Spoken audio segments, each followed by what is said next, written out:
All right, welcome to the second set of sessions on Canvas that we're delivering this semester.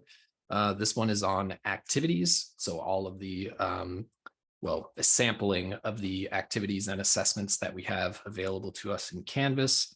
We'll be focusing on the ones that will be the analogs for the most popular ones that you already use in OL. So we'll talk about assignments in a little bit more depth than we did in the orientation sessions. We'll also talk about discussion forums, quizzes to a certain degree, and we'll talk about some of the third-party tools and integrations that we had access to in OL that we'll continue to have access to in Canvas, and some new things that we have access to in Canvas as well. So let me go ahead and share my screen and we can get started.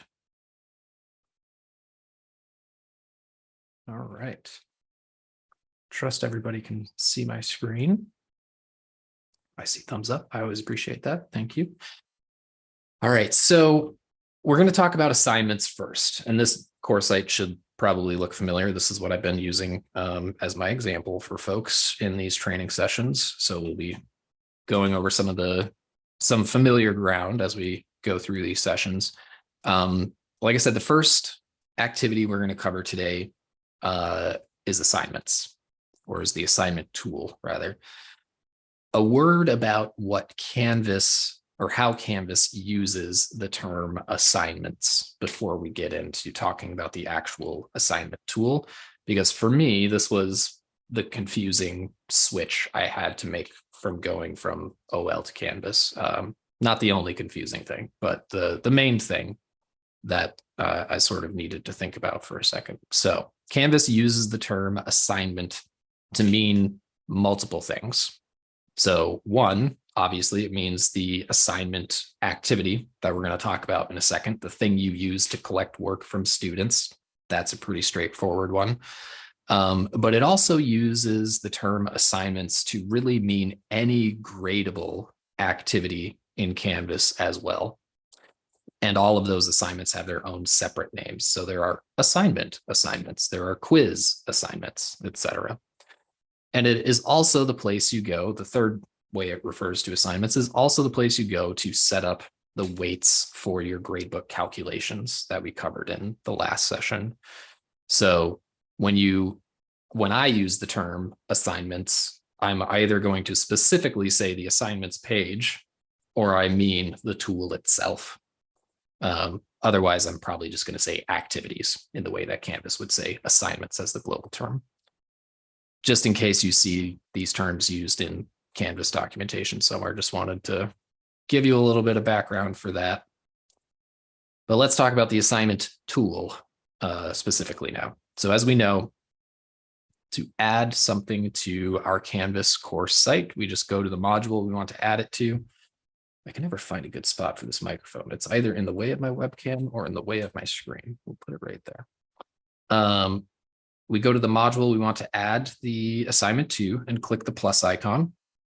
Make sure assignment is what's selected in this dropdown. It's the default. And then we'll highlight create assignment. Since we're making one from scratch, we can just call this homework 1. Click add item. Shows up at the bottom, as we all know, which we'll need to click on and select edit in the top right to get to the assignment settings screen.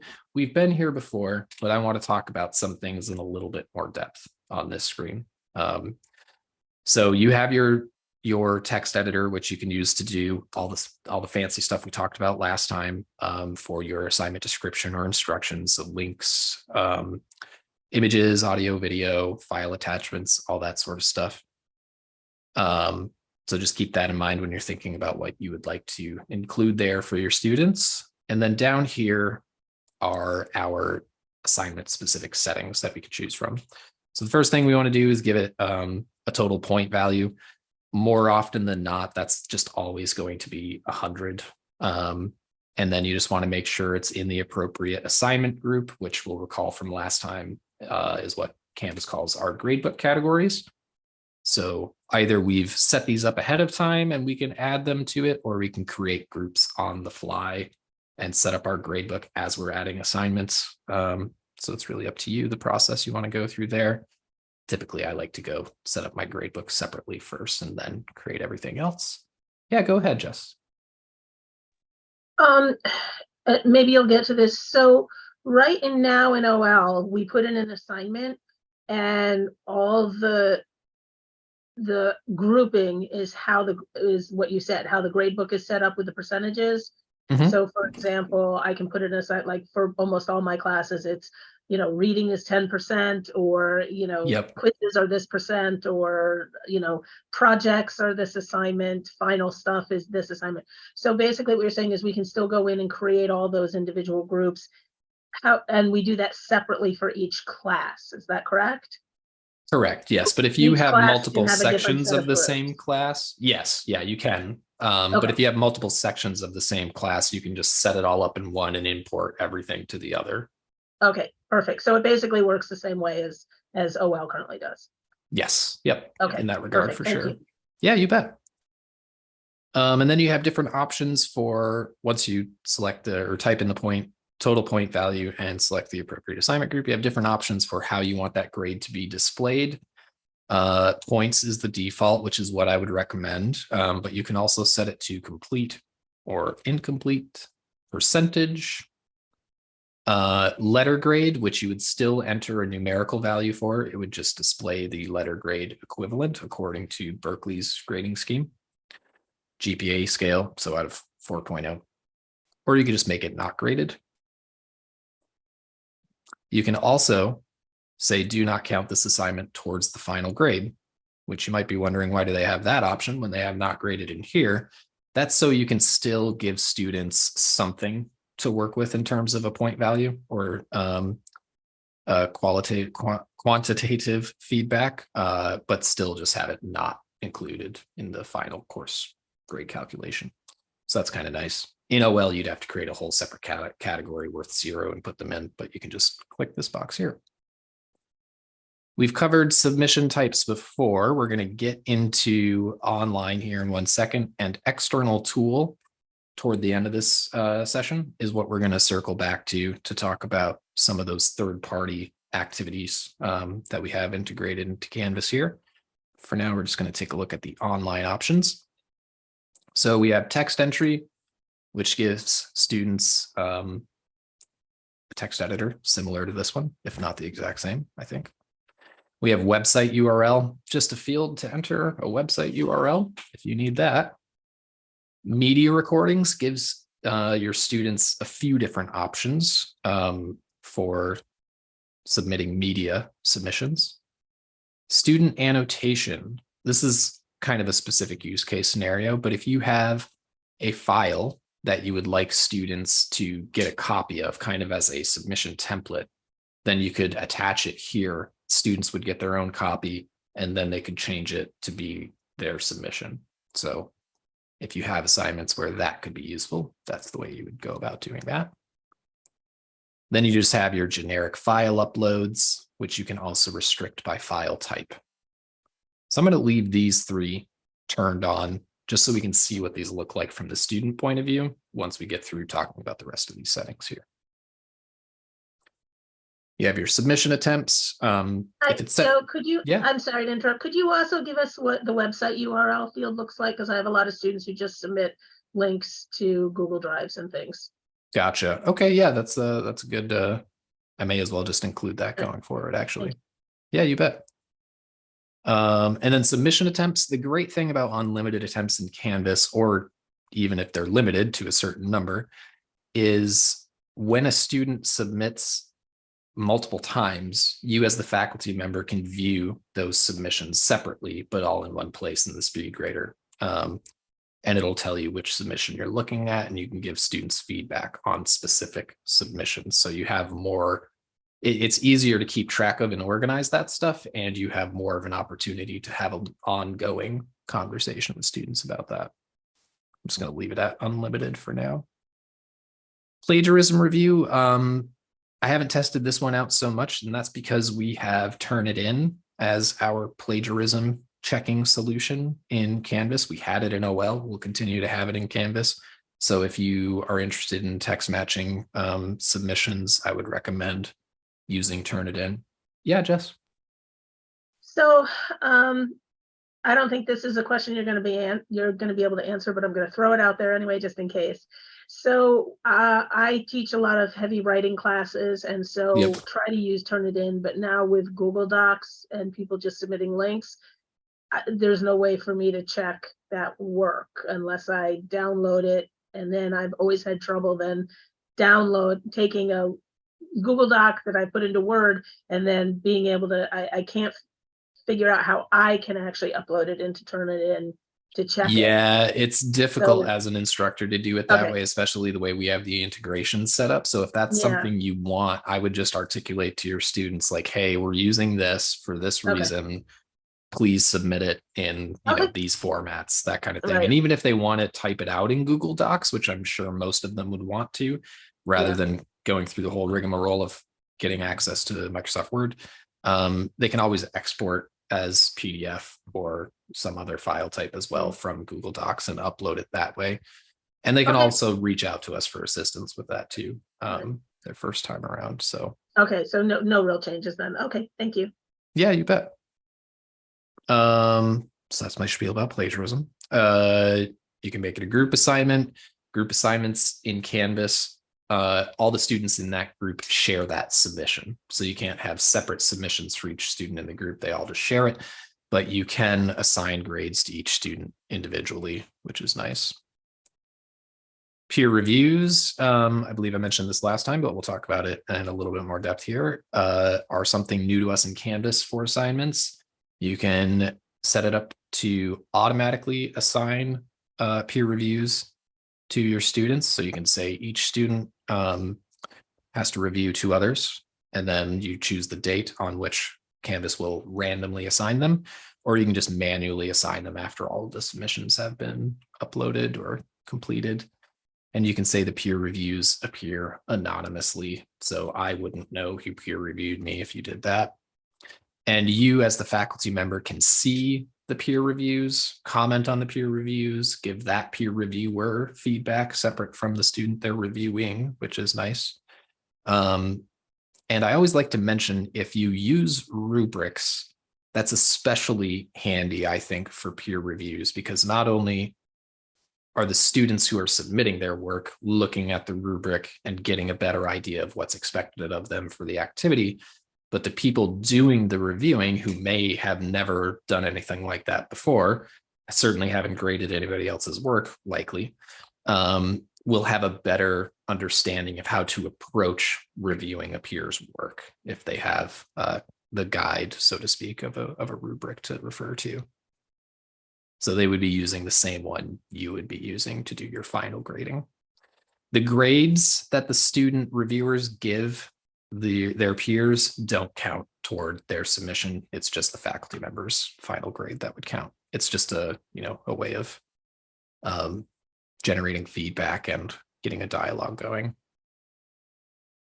I mentioned last time, anywhere you see this assign to field, set of dates, availability dates, by default, you're setting this up for the whole class, which makes sense. So you have your due dates, available from and until, but you can also differentiate by student by clicking the add button and saying Joshua gets a separate set of availability dates from everyone else. And you can do that as many times as you need to. Yeah, Jess?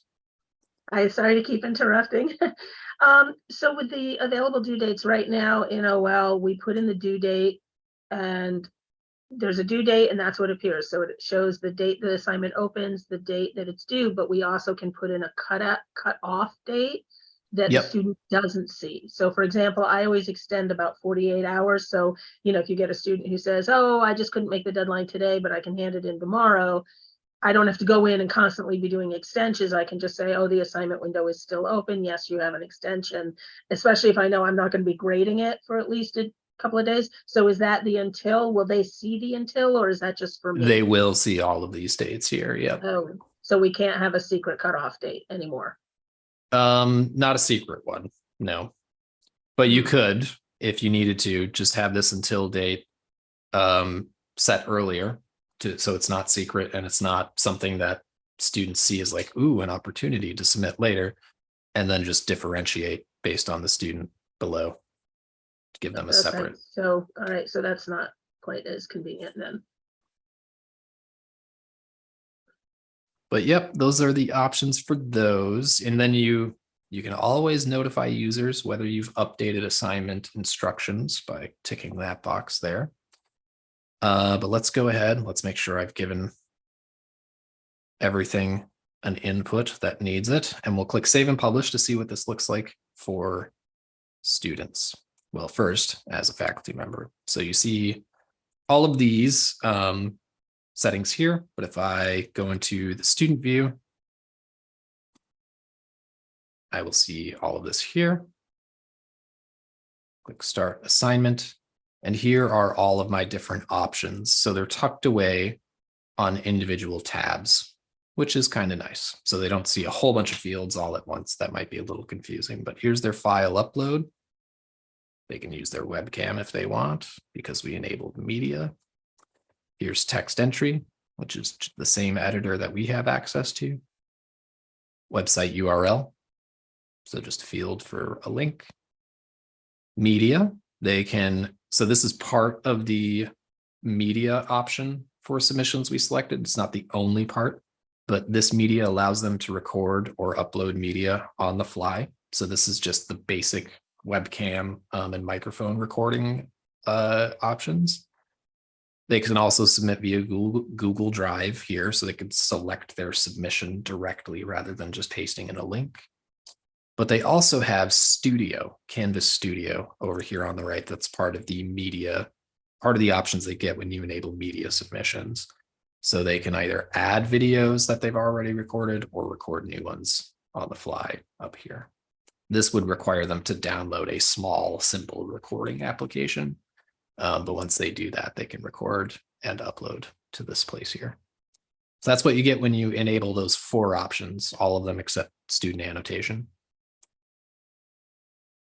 Let's go back to text entry.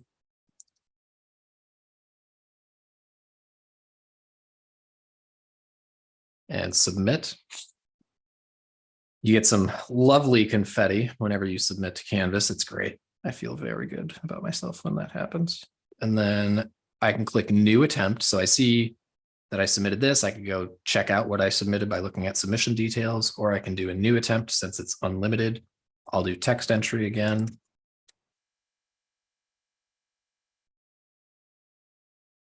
And I'll submit that one. Lovely. Oh, there's even Clover. It's not St. Patrick's Day. Why did I get some lucky charms? Very interesting. All right, let's leave the student view and take a look at this now that we have submissions as the faculty member. So I see I have some submissions here, and I can click on Speed Grader to go view them. This is my test student. It takes me to the most current submission. So the second one here. I can change that by using this drop-down menu over here in the top right. So I can go look at the first one, and I can give them separate feedback here. Or I can go to the most recent one and give them separate feedback there. It'll keep the most recent grade.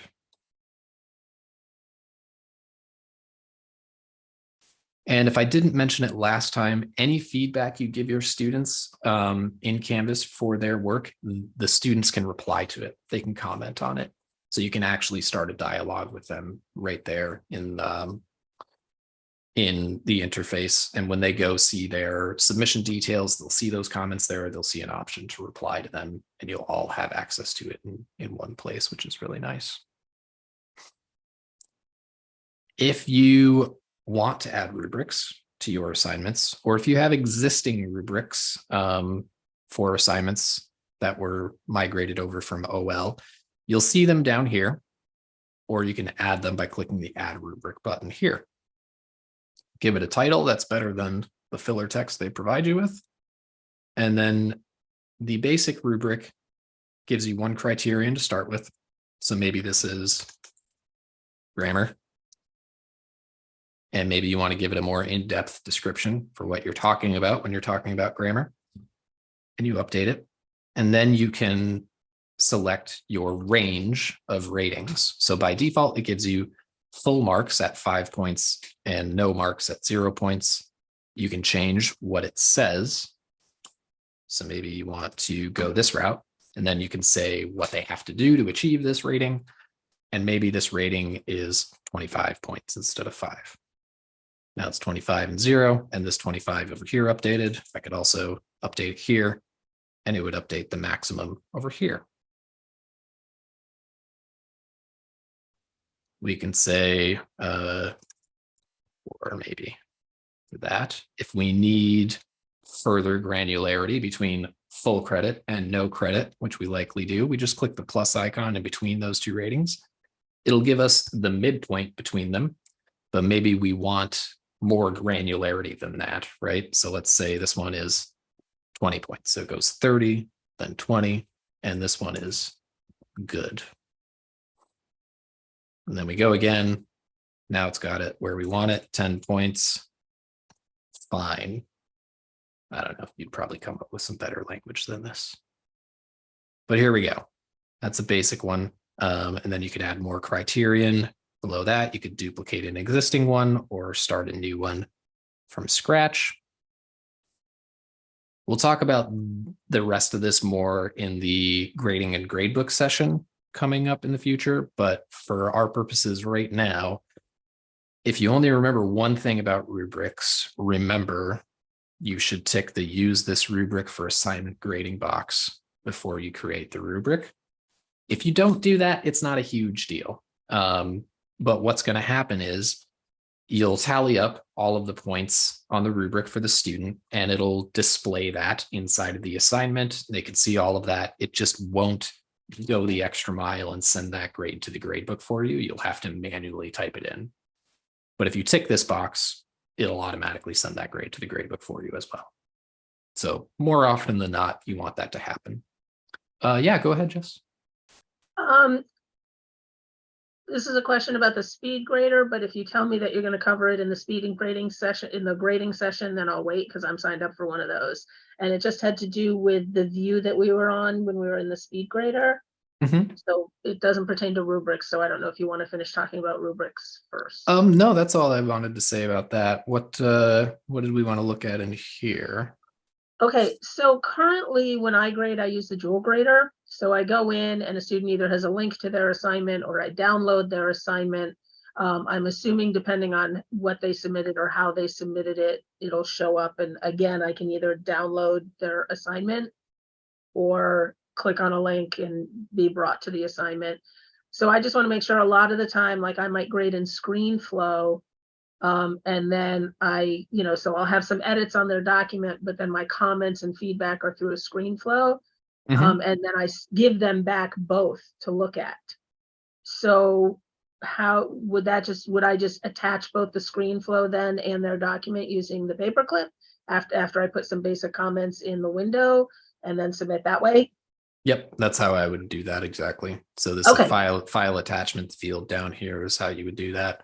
Okay. Unless you were hosting your ScreenFlow videos somewhere else and you're linking them to them, but if it's just a no, I usually file, just I export it. Yeah, no, I export it and then just as an MP4 and then just attach it. Yep, that's the way I would do it then. Okay, all right, thank you. Yeah, you bet. All right, this isn't the best rubric in the world, so I'm just going to cancel that and not add that at all. All right, that's assignments. We're going to briefly talk about discussions. Not a lot to mention in there, but some features I want to mention. And then we're going to spend more time on quizzes and just a little bit on the external tools, but we should have plenty of time for questions after that as well. So let's head back to our modules page so we can add something new, and we'll come up here to the top right to the plus icon and select discussion. We'll create a new topic. We'll call it discussion 1. There's probably already one of those. No, slightly different. Excellent. All right, so just like everything else, it shows up at the bottom. It's unpublished. We'll click on it to get access to the edit button in the top right. Here we are, our familiar text editor, as always.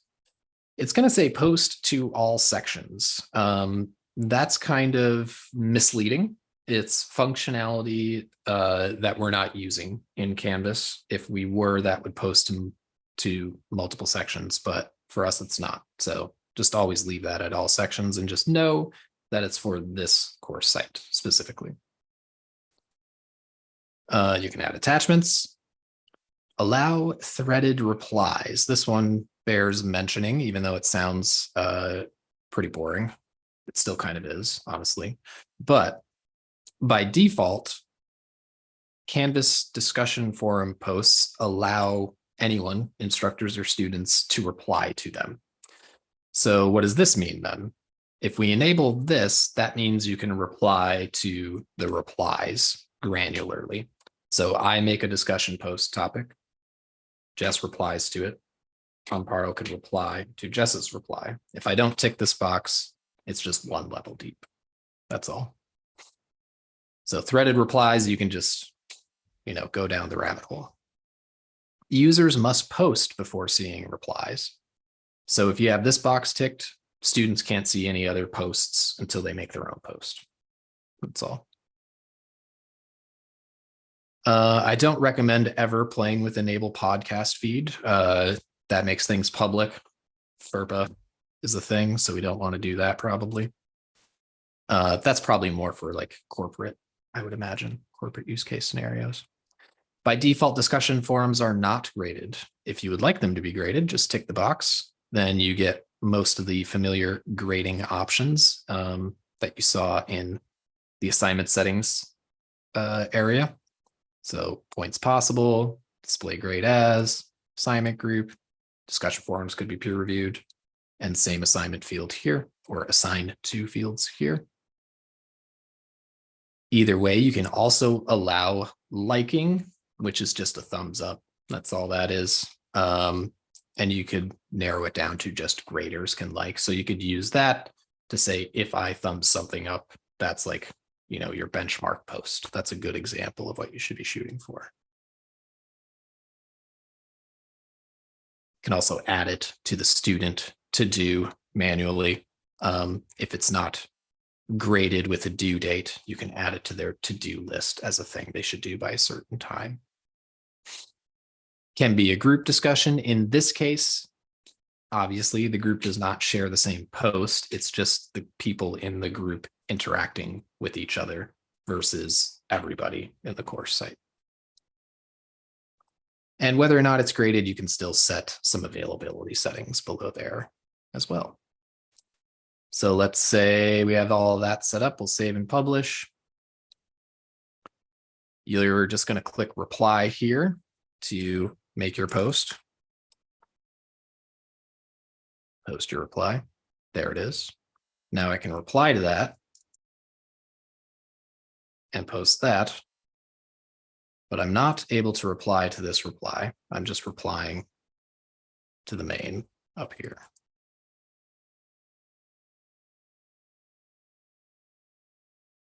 You have some options for searching through by keyword or by author. You can mark it as unread, and you can expand or collapse all of the replies to make things easier to look at. So students can reply to other students' posts as well, right? Yes. Yep. Okay. Yep. Thank you. And then up in the top right, if, well, let's just go ahead and show you what this looks like. If this were graded, and I were to grade it, you may be wondering where the speed grader button went to. It's up here in this more menu when you're grading a discussion forum. For assignments, it's just out there available to see to the right, but for discussion forums, it shows up in the more menu in the top right. And that's where you can add your rubrics to discussion forums as well, which typically for assignments show up in the bottom like we saw earlier. So that's discussions, fairly straightforward, but some kind of nice newer options available for us there. Let's talk about everybody's favorite activity, quizzes in the LMS. So, Actually, sorry, I'm so sorry, Joe. That's okay. Really quickly, one of the things I'm not seeing, does Canvas allow for, how can I explain this? So I have an assignment that we do with our capstone students, which is like an independent study where they have to do an update every week. And it's set up as a blog where they click on one link and they can go in and post their weekly update. And they have a running blog with my replies, and only myself and the student can see their individual blog. Mhm. But it's one link for everybody. Is that something that's going to still be possible in this? And I don't know if it's part of this training session or a different one. So off the top of my head, you have at least two options for that. So you could Okay. use, depending on how you want the stuff displayed on the back end, you could use the assignment tool with unlimited attempts. So they would just have like a separate submission each time. All right. The only downside to that is you're only looking at one of those per time, but you do have that drop down menu that tells you the date for different Right. submissions. The other option is discussion forum, separate groups for every student. Make a group that just Um, has each student in it. And then they post to the discussion forum every week, but they're the only one in the group. So they're the only one that they see. But you can see okay. everybody all in the same spot. I would see everybody all in the same spot. Yep. Okay. So, all right. My brain is not wanting to wrap around that just yet. So I'll think on it and wait till I get to the grading thing, maybe. Okay, sure. Yeah. And Yeah. feel free to set up an office hours appointment. We can chat about your specific stuff that way too. Okay, okay, because that's the class I'm teaching. I'm teaching 2 sections of this summer. So I definitely want to make sure that gets set up in the best, easiest way possible. So, Yeah. Yeah. It okay, sounds like a office hours appointment might be the best okay. thing for And would that. I So we set can that up work with you, through. Joe, or with somebody else? So you would go to berkeley.edu/canvas and then click Okay, on the training link. And then toward the bottom of the training page where you signed up for this session, there's a okay, link to sign up for office hours. great. Thank you. Yeah, And you I'm bet. so sorry. I'm actually going to sign off right now. And none of my classes or any of the classes in our department have quizzes or midterms or finals or anything. So Yeah, that's fine. I think Great. I'm gonna go, and thank you so much, and I'm sorry, everybody, for interrupting so often. No problem. Thanks for coming, All Jess. right. Thank you, Joe. Yep. Bye-bye. All right. So for quizzes, we're selecting them the same way from this drop-down menu and then highlighting create quiz. And the first thing you'll notice at this point is that there are two different options. It says quiz engines. That just means two different types of quizzes that we can add here. There are new quizzes, which would be the default, and classic quizzes. So this bears a little bit or warrants a little bit of explanation. Classic quizzes was, as it says here, the original quizzes interface that Canvas used as its quizzes solution. This one is probably the most similar in terms of functionality and interface look and feel as the tool we use in OL currently. But eventually, classic quizzes are going to go away and new quizzes will be the only option. The reason there are two right now is because the functionality offered between the two is still different enough that folks in the community need the options available in classic quizzes that aren't available in new quizzes yet. But Canvas is working on bringing those options and features over to new quizzes. Once that happens, classic quizzes will go away. Important to know, though, if you create a classic quiz, that does not mean you're going to lose your classic quiz when classic quizzes go away. They'll just be turned in to new quizzes automatically for you. And if you create a classic quiz now and you decide now that you would rather it be a new quiz instead, there's a couple clicks you can make to turn it into a new quiz automatically for yourself. So you're not stuck down one. You can't go from new quizzes back to classic, but you can go from classic to new. And it creates a copy of it, so you still have the old classic one. So you're not locked into one path, whichever way you go to start out with. All that said, since we're going to new quizzes eventually, that's what I'll show you today. But just know that classic quizzes is a little bit more similar to what we currently have in OL, but there's some stuff in new quizzes that might interest you. So let's just call this new quiz. We can select our group automatically. Then click add item. A new quiz is a filled in with black icon of a spaceship versus just the outline of a spaceship. That's a classic quiz. That's a new quiz. That's how you can quickly tell, other than naming it new quiz, which you won't want to do.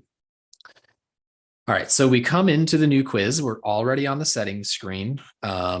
So we can add our total point value, make sure it's in the appropriate assignment group, and then just enter in very basic, the rest of the very basic settings that are available to us here, the assign field. And then to actually start interacting with the quiz interface for new quizzes, you're going to click the build button in the bottom right. So these are the basic Canvas out of the box settings. And then when you click the build button, you start interacting with the new quiz interface directly. You have these tabs along the top. First one is build, where we're going to add our questions in just a second. The second one are new quiz settings that are specific to new quizzes. Some of these settings are also available in classic quizzes, some are not. You have some reports that we won't have right now because this is a new quiz that doesn't have any data in it, but we could look at some information about the responses and analyze questions. And moderate is where you're going to go to view submissions and information about their attempts, but also where you can update accommodations if you need to for individual students. So if a student gets time and a half, or you want them to have access to the quiz longer or the more attempts, well, actually access to quizzes longer would be in a different spot if you want, but if you want them to have more attempts or more time, you would go here and click this pencil icon and say, give additional time. And let's say it's time and a half. You could give them an extra, you don't have to click the up arrow. You can type it in 30 minutes. So it's the regular time plus whatever time you enter there. You could also click moderate over here on the right to update their additional attempts. This is also handy in case you have a student who submits or has an attempt that goes haywire for an internet issue or technical glitch of some sort. You could just give them an additional attempt rather than deleting the original. So that's an option too. Talk about the settings briefly, and then we'll get into actually building questions. So our settings allow us to shuffle the question order. So even if we list them out as questions 1 through 10, it would shuffle them up for each student. We can shuffle the answers within the question. So A, B, C, D would be different options for different students. We can show them one question at a time, and we can allow them or not allow them to backtrack and go back to a question they've already answered. We can require a passcode if we want. Set a time limit. We don't need to worry about filtering IP addresses. If you do need to worry about that, you already know you need to worry about that. So if you don't know you need to worry about that, you don't. Probably don't need the calculator for anything we're doing here, but if you have any math-based questions for whatever reason, you can use that. Allow clearing selection. That just means once you make a choice or selection in multiple choice, you could just clear it out so it doesn't select anything if you wanted to do that as a student. Multiple attempts and what to do with them. You can also enforce a waiting period between attempts, which is nice. So students can't just rapid fire keep taking it until they get an acceptable score. They have to go take a timeout, go study some more, presumably. And you can restrict what students can see about their submissions and the correct or incorrect answers. So lots of options. Back on the build screen here, give our quiz a title or change the title as it exists already. Add some instructions if you need to. And then just click the plus icon here to see your list of question types. So you have a categorization type of question, which is nice. They can upload a file, some math stuff, matching, multiple choice, putting things in the correct order, essay, fill in the blank, hotspot. You upload an image, highlight the area that is the correct area to click on based on the prompt you give them in the question. That's pretty cool. Multiple answers, multiple choice with multiple correct answers.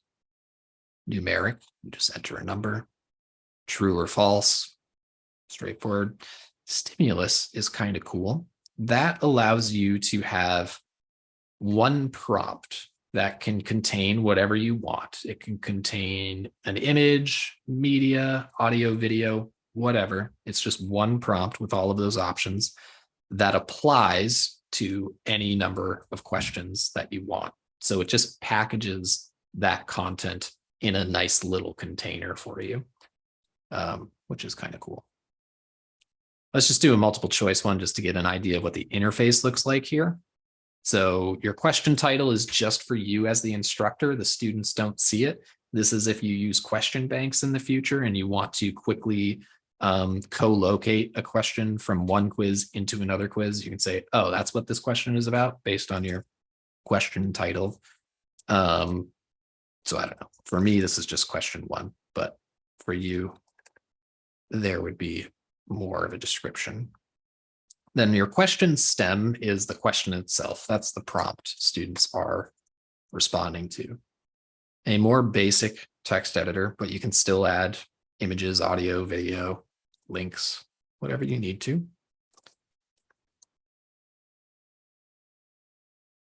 And then you have your possible answer choices. Not that there's a correct answer for this, but for me, it'd be green. So we're just going to select that. Then if you click the text bubble icon to the right of one of these options, that's where you can enter feedback. So if a student selected yellow, they would see this feedback. Whoops.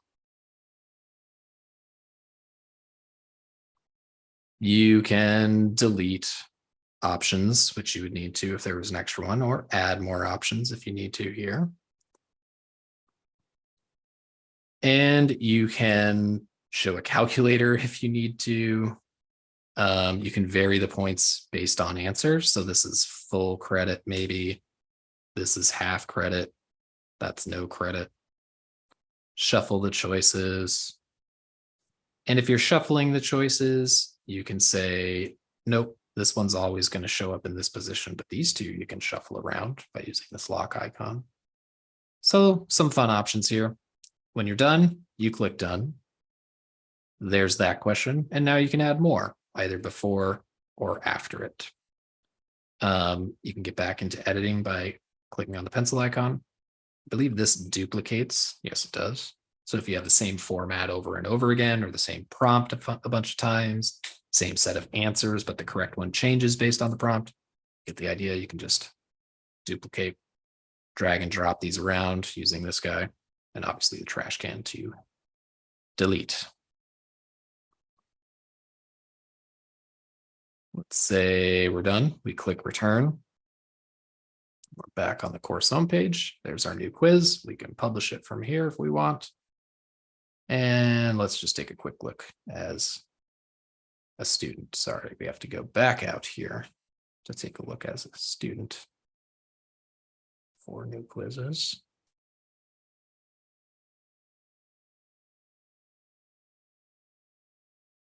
And this is what the interface looks like for your students. It would have their time limits and due dates. Click begin. And since we chose one question at a time, I just see the first one here. I can say it's yellow. I can clear that. I can go next. Say green. It'll tell me if I have or haven't answered all my questions. There we go. And I could take another attempt since it's unlimited.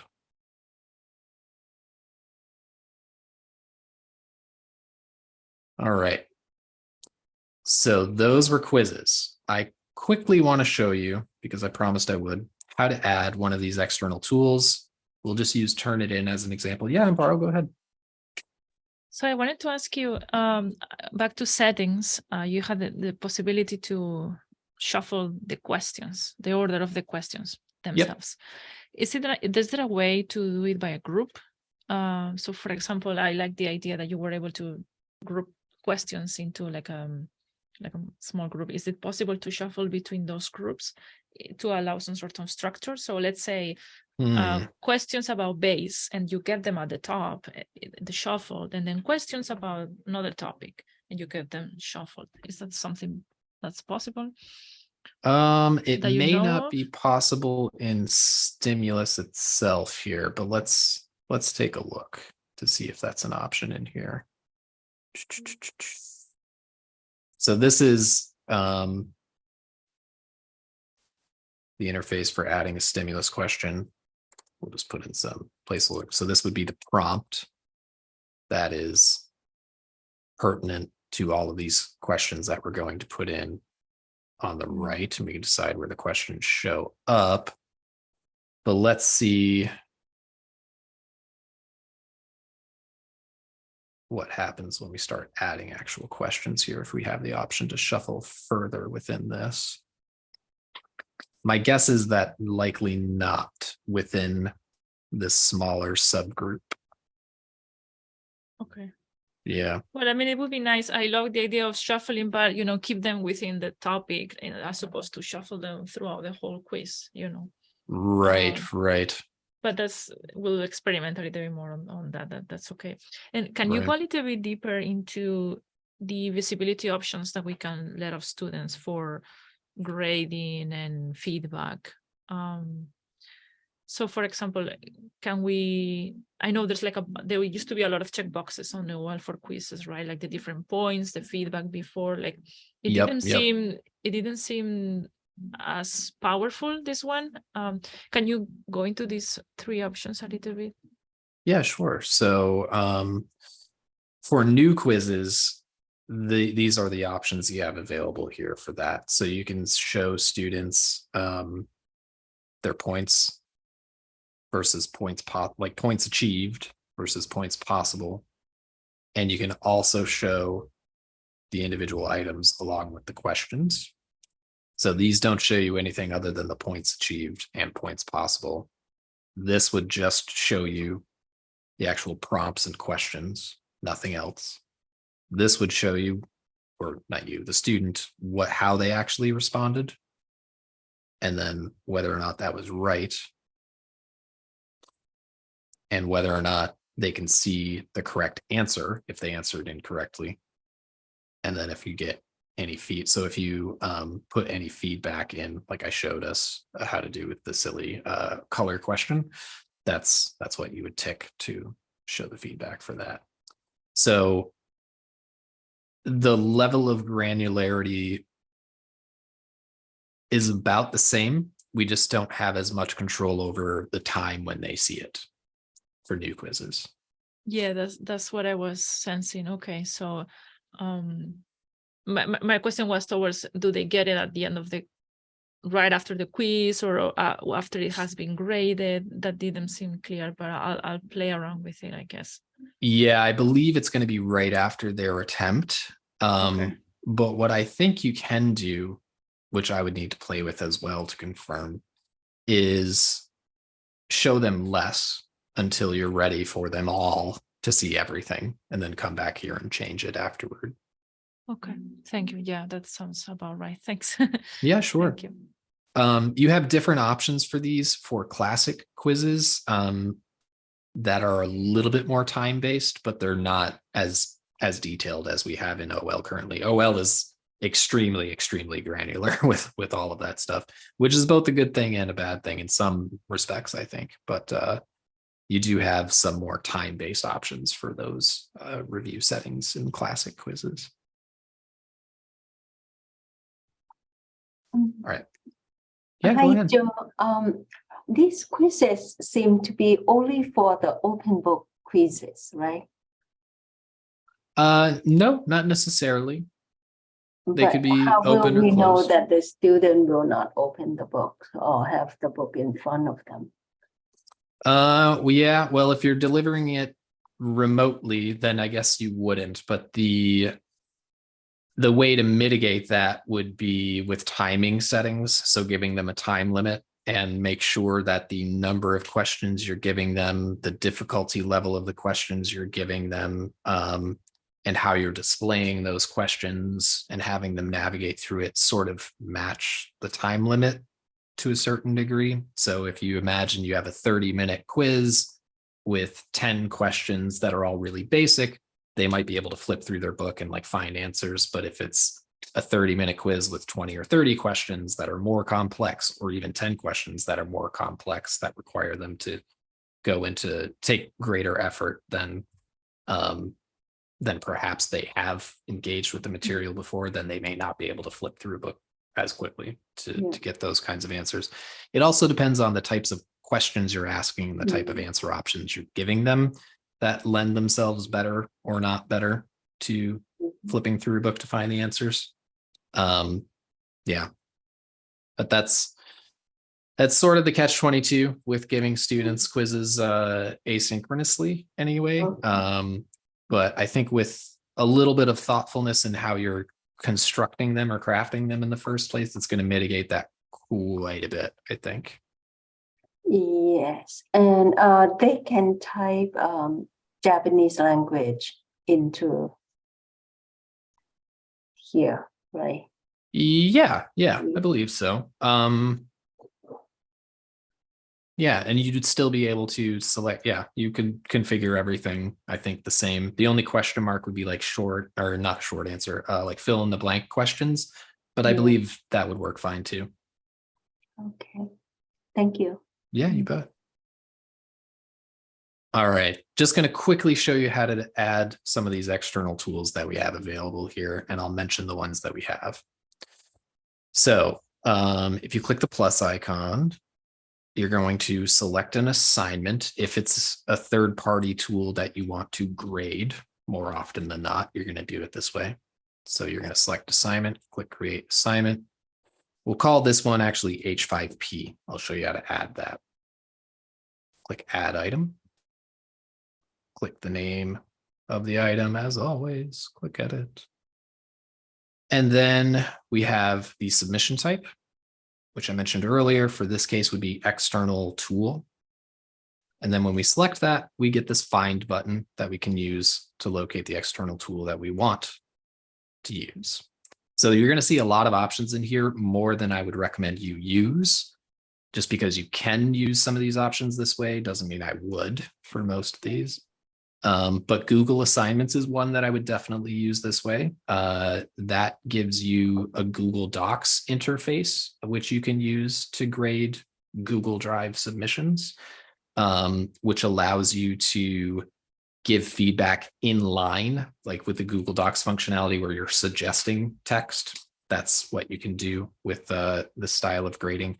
With the speed grader, the Canvas speed grader, you're just annotating over top of it. You're not directly editing the text in most cases, but with Google Assignments, you can. And then H5P is what I promised I would show you how to enter here, is another one that we can add. And I think that's likely all we would want to use this one for. Well, let's take a look at H5P. If you're not familiar with H5P, this is a collection of different activities and resources, which is loading currently. Here's that collection. Some of these are just resources, like I said. Some are activities. Some of the activities can be graded and we'll send a grade back to the Canvas gradebook. So course presentation can be one of those. That can be a resource or an activity. Technically, it would be both, where you could ask multiple choice questions, true, false questions, those kinds of things within a slideshow that you create. Lots of other options in here. I'd encourage you to go to h5p.org to take a look at the different options available there. But you would just select one. Let's say we want to use true, false question. Why not? So it'll load this interface. we type in the question. And then we say whether it's true or false. We have some other options for how we display that content, and then we can just click save and insert. Select. Now this is an H5P assignment. I can save and publish it. It's going to load that within the assignment. Students respond and click submit. This is a very basic example. You can do some fancier things with this. All right, that was a lot.